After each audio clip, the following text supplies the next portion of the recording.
Welcome. You're listening to the Malcontent News Russia-Ukraine War podcast, the show that cuts through the fog of war and updates you about the ongoing conflict in Ukraine. With your host, Linnea Hubbard. Don't forget to like, comment, and subscribe on Apple Podcasts, Spotify, and Google Podcasts. I'm Linnea Hubbard, and today is Monday, December 12th, 2022. It's been 3,211 days since Russia occupied Crimea on February 27th, 2014, and 292 days since the large-scale invasion of Ukraine began.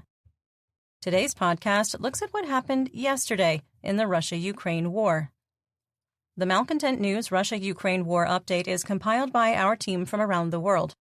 Today's report includes information from direct contacts in Ukraine and their proxies, Russian Ministry of Defense reports, the General Staff of the Armed Forces of Ukraine reports, Operational Command South of Ukraine, open source intelligence, our in-house team of analysts and geolocation experts, and pro-Ukrainian and pro-Russian mill bloggers and social media accounts with a track record of trying to be accurate. We have one mission: to report the truth, because the truth matters. Let's start with our assessment of the current status of the war. First, we maintain that the commander of all Russian forces in Ukraine, Army General Sergei Surovikin, has increased the operational tempo to create a political victory before December 31st by employing the same strategy as his predecessor, Colonel General Alexander Lapin, on the Solidar-Bakhmut axis. Second, we maintain that Russia is still conducting stealth mobilization, and it is almost certain that the second wave of partial mobilization will begin in January or February 2023, despite Kremlin denials. Third, we maintain that the threat of Russian forces in Belarus crossing into Ukraine has diminished further and is now a remote possibility during the winter months. Fourth, we assess that terror attacks on civilians and civilian infrastructure will continue at least through December 22nd, and that the threat of another round of missile attacks is elevated through December 14th. Fifth, we maintain Russia will not stop until the Ukrainian electrical grid and natural gas network are completely destroyed, or Russia's supply of missiles and drones is exhausted. Sixth, we maintain that the risk of a nuclear accident caused by the de-energization of Ukrainian nuclear power plants as a result of Russian electrical infrastructure destruction is possible. Seventh, our assessment that Russian President Vladimir Putin is facing more unrest outside the Kremlin was accurate, with numerous Russian mill bloggers openly criticizing the Kremlin, tactics, strategy, intentional disinformation spread by Russian state media, and the treatment of Mobics. Eighth, we maintain that the Russian Minister of Defense, Sergei Shoigu, is reaching a point where his continued leadership of the Russian Federation Armed Forces is at risk, and that it will be politically difficult to blame Army General Surovikin, Commander-in-Chief of the Russian Aerospace Forces, for failing to defend Russian air bases. Ninth, we maintain that neither belligerent will enter an operational pause over the winter. 10th, we maintain that the Russian military within Ukraine is combat ineffective and can only mount effective defensive operations. 11th, we maintain that the private military company Wagner Group is spread too thin to be combat effective due to its expanding role in the Donetsk Oblast and the revelation of crippling battlefield losses. And finally, we maintain that Ukraine holds the battlefield initiative, forcing Russian troops to remain in a defensive posture. Let's get some regional updates and, since it's Monday, check in with both belligerents' objectives, starting with the Donbas region in Luhansk. The Russian objective is to integrate the oblast into the Russian Federation, hold current defensive lines, and control insurgency. The Ukrainian objective is to break Russian defensive lines, advance on Svatova, Kremina, and Lysychansk, and support insurgents. Positional fighting continued in Novoselivsk, with Russian forces relying more on artillery in an attempt to dislodge Ukrainian forces. Our December 10th assessment that Ukrainian forces remained in Novoselivsk despite reports claiming there was a withdrawal was accurate. Russian forces launched an attack on Stelmakhivka, which was unsuccessful. The General Staff of the Armed Forces of Ukraine reported repelling an attack on Makiyivka, while mercenaries with Wargonzo reported a failed Russian offensive on Nevsky. In our assessment, we believe that the answer lies in between. Literally, with Russian forces of platoon size or smaller advancing along a tree line and creek drainage that is south of Ploshanka and between the two villages. We don't have specific intelligence to support our belief, but it is the most logical answer to the differences in reports from Ukrainian and Russian sources. We were so skeptical of Wargonzo's claim of an advance on Nevsky on December 10th that we didn't include it in our report. Humanitarian aid was delivered to the village on the same day of the reported ground attack. We think William of Ockham would approve of our methodology. Quick sidebar. William of Ockham was a 14th century English philosopher known for Occam's razor, the principle that in problem solving, the simplest solution is often the best solution. For example, if you hear hoofbeats at the Kentucky Derby, it's most likely horses and not zebras. Fighting continued in Ploshanka, according to Russian sources, and the GSAFU reported that Ukrainian positions were shelled throughout the day.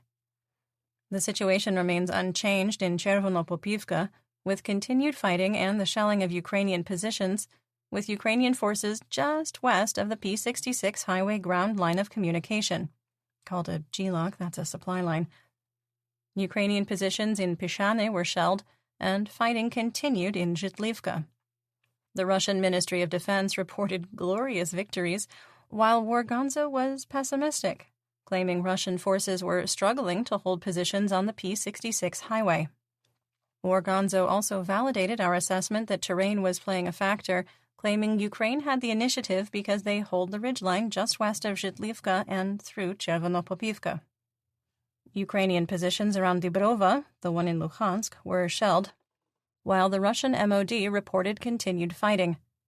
Our assessment that the attack on Serebryansky was a Russian DRG squad or platoon doing reconnaissance was not correct, with Russian and Ukrainian sources reporting the second day of fighting in the area. Based on this intelligence, we moved the line of conflict southwest and noted the attack in advance on our war map. Serhiy Haidai, Luhansk Oblast administrative and military governor, continues to express hope that Kremina will be liberated by December 31st. Other analysts are aligning with our assessment that Ukraine is applying the same strategy used in Liman, neutralizing Russian units on the edge of the city and working to bypass the strongest defensive points from the north and south. Kremina remains in a salient. Fighting for Bilohorivka, the one in Luhansk, continued, with Ukrainian forces switching to a defensive posture. We moved the line of conflict closer to Bilohorivka based on the reports from Russian and Ukrainian sources, but maintain the town is under Ukrainian control. The December 10th HIMARS strike on Kadiivka hit the Zhdanov guest house, confirming reports from the Luhansk People's Republic, or LNR, JCCC. The, quote, bath and recreation complex was identified as a Wagner base due to poor operational security. Surprise! PMC Wagner head Yevgeny Prigozhin's son, Pavel, shared a photo of himself outside the guest house. Wagner suffered heavy casualties in the strike, with reports of senior leaders being killed and wounded. We are working on clarifying the information. There is no information to support that Pavel Prigozhin was present during the attack. The December 10th HIMARS strike on Svatova that hit the correctional boarding school devastated almost half of the 9-story tower, causing significant casualties. There is a video circulating that was filmed minutes after the attack. It is extremely graphic, not suitable for work or for children, and some people may find it disturbing. If you want to watch the video, we do link to it in our full situation report on Patreon, as well as a translated version, which contains very strong language. The LNR JCCC did not report any major strikes today, beyond the continued heavy shelling of Svatova.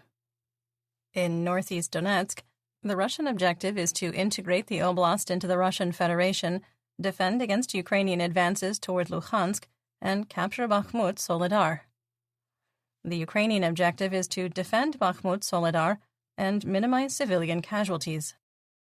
Private Military Company, or PMC Wagner Group, attempted another advance on Verkhnokamianskaya, which was unsuccessful. Ukrainian forces continue to control Spirna, with the Russian VKS attacking targets of opportunities after a sortie on Bilohorivka, the one in Donetsk, and Russian sources reporting Ukrainian positions were shelled. Fighting continued in Bilohorivka with no change in the situation. The most intense fighting in Ukraine continues to be around Soledar and Bakhmut. Ukrainian forces continued to hold their defensive lines, with Russian forces trading localized advances of less than 200 meters in some areas for Ukrainian advances of similar distance in others. We were correct in our assessment that reports that Russian forces had occupied the Yakovlivka were inaccurate. Fighting continued with the settlement contested and Russian forces along the T-1302 highway.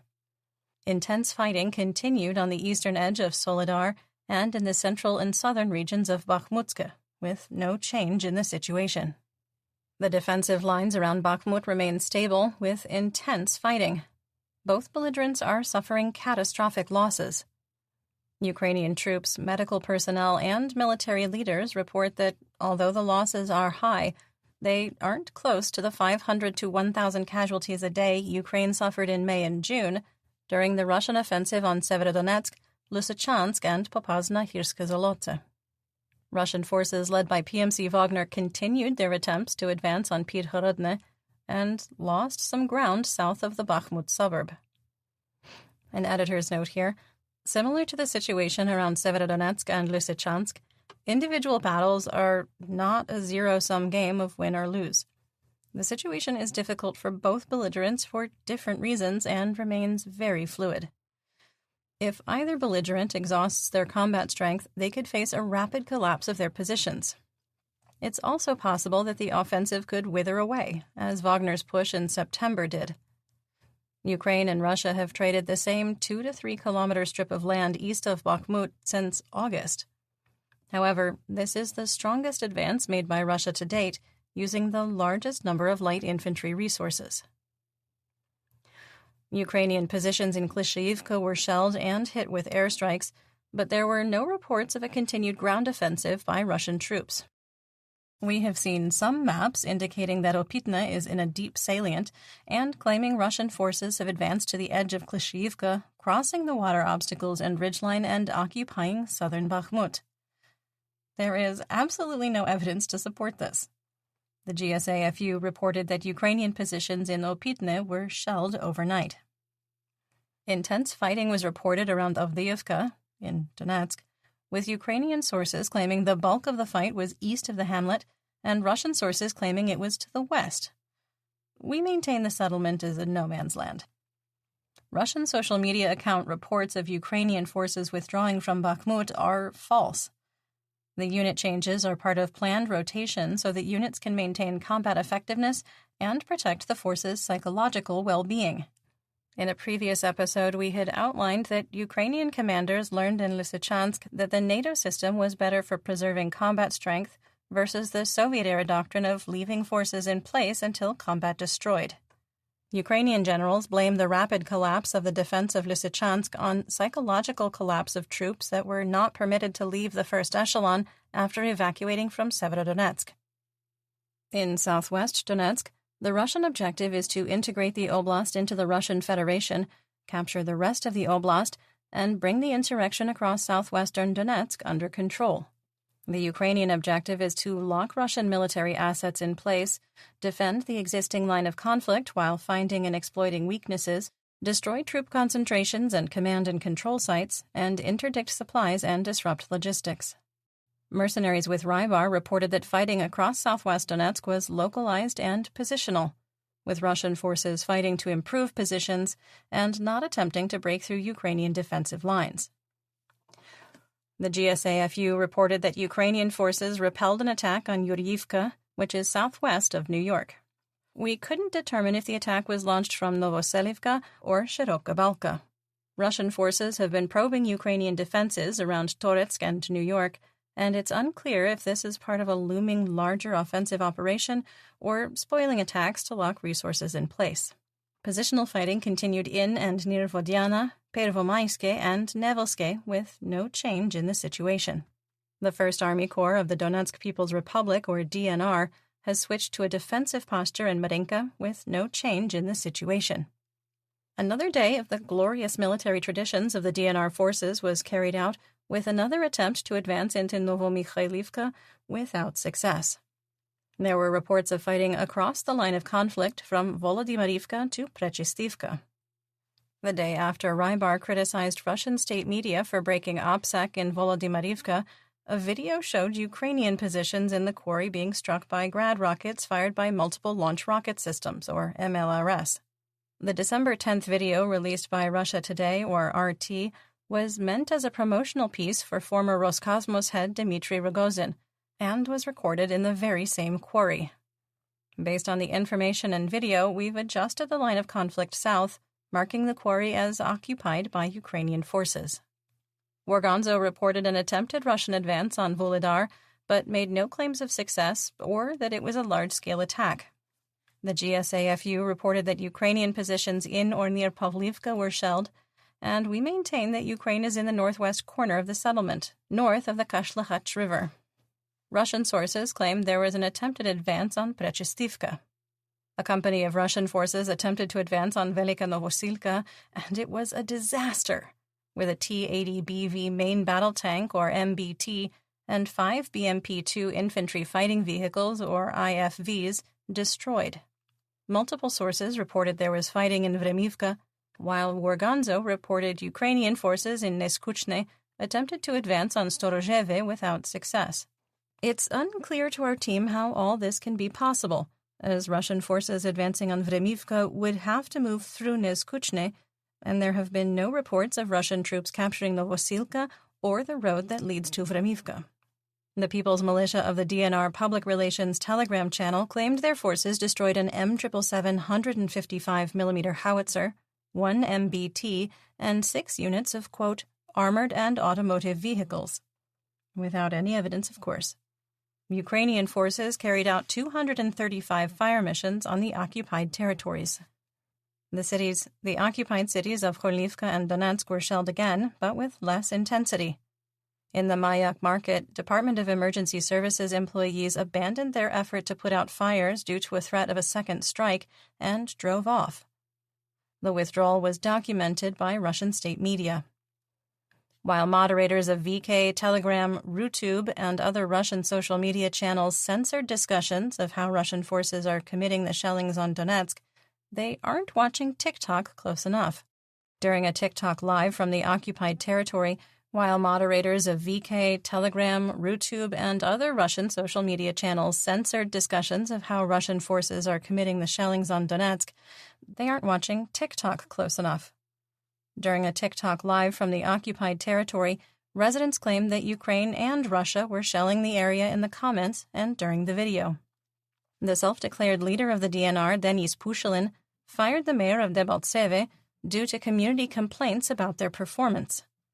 Pushilin is facing his own criticism from residents, mill bloggers, and state media after repeated claims that all bomb shelters are open and fully stocked.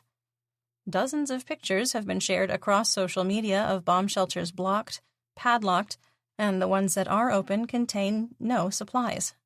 Pushilin assured residents that an investigation would begin during the upcoming week. The DNR is facing motor fuel shortages again, although it's unclear what is causing the supply chain issues. Insurgents in Mariupol reported that up to 500 Russian troops have been billeted in Komashivate on the M14 highway. The town is out of HIMARS range, and the transfer happened after continued strikes on Tokmak and Melitopol in Zaporizhia.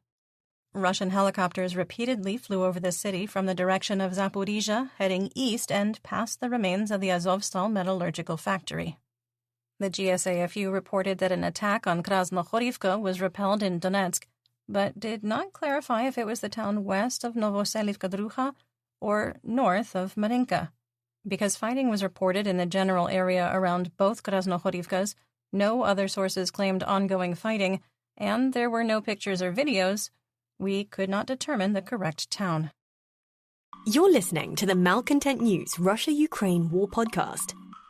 Our team of journalists, researchers, and analysts is funded by readers, listeners, and viewers just like you.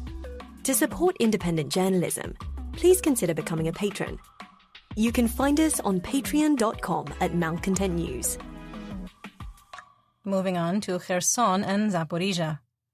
The Russian objective is to prevent Ukrainian offensives into Kherson and Zaporizhia, integrate captured territory into the Russian Federation, and break civilian will with continued terror attacks. The Ukrainian objective is to liberate Russian-occupied areas, prevent further Russian advances, exploit weaknesses on the line of conflict, and protect civilians. There was mutual shelling by both belligerents in Kherson. Russian forces continued to target civilians and civilian infrastructure, conducting 51 fire missions on the Free Ukraine territories, wounding 1 person. There was no change in the Zaporizhia nuclear power plant status, with Rybar making an unsubstantiated claim that Ukrainian forces attacked the plant. No other source, including the Russian Ministry of Defense, reported any activity around the ZNPP.